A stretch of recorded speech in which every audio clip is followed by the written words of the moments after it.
অমলকান্তি আমার বন্ধু। স্কুলে আমরা একসঙ্গে পড়তাম। রোজ দেরি করে ক্লাসে আসতো, পড়া পারত না। শব্দরূপ জিজ্ঞেস করলে এমন অবাক হয়ে জানালার দিকে তাকিয়ে থাকতো যে দেখে ভারী কষ্ট হতো আমাদের।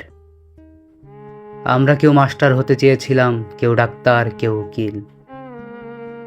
অমলকান্তি সেসব কিছু হতে চায়নি।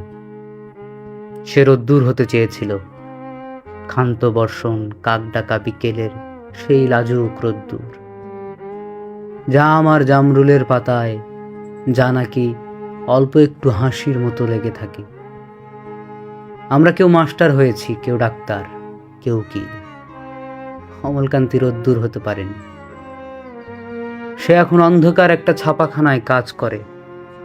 মাঝে মধ্যে আমার সঙ্গে দেখা করতে আসে, চা খায়, এটা ওটা গল্প করে, তারপর বলে উঠি তাহলে।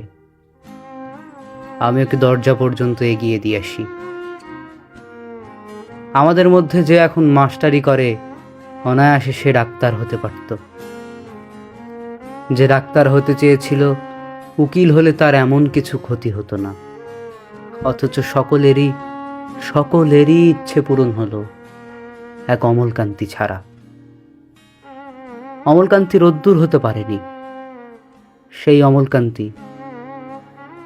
অমলকান্তি রোদ্দুরের কথা ভাবতে ভাবতে ভাবতে ভাবতে যে একদিন রোদ্দুর হতে চেয়েছিল।